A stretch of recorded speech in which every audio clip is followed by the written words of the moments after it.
রমজান বরকতময়, রহমতপূর্ণ আর মাগফিরাতের এক অনন্য মাস। এই মাসে প্রতিটি মুমিনের হৃদয় নরম হয়ে যায়, তাকওয়া বৃদ্ধি পায় আর আল্লাহর করুণা পাওয়ার আশায় সবাই মগ্ন হয়ে পড়ে ইবাদতে।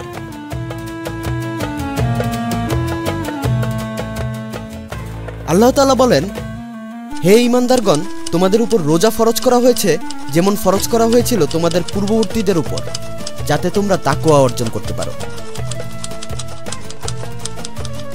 রমজানে প্রতি একটি নেক আমলের সওয়াব বহুগুণে বাড়িয়ে দেওয়া হয়। এই মাসে তারাবির নামাজ, কুরআন তেলাওয়াত, সাদকা সব ইবাদতের ফজিলত অসীম।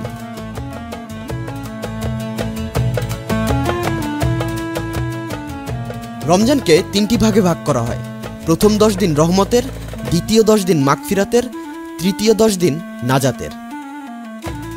মাগফিরাত বা ক্ষমার এই 10 দিনে আমাদের চাওয়া উচিত যেন আল্লাহ আমাদের সকল গুনাহ ক্ষমা করে দেন। রাসূলুল্লাহ সাল্লাল্লাহু আলাইহি সাল্লাম বলেন, মাগফিরাতের জন্য এই দোয়াটি বারবার পড়া উচিত।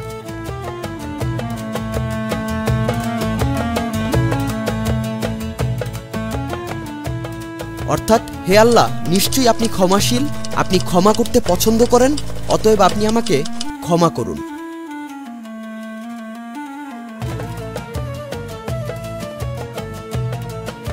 প্রতিদিন কুরআন তেলাওয়াতের সময় নির্ধারণ করুন। নামাজের পরে কিছু সময় দোয়া ও জিকির করুন। তারাবি ও তাহাজ্জুদের অভ্যাস করুন। গরিবদের সাহায্য করে মাগফিরাতের সুযোগ গ্রহণ করুন।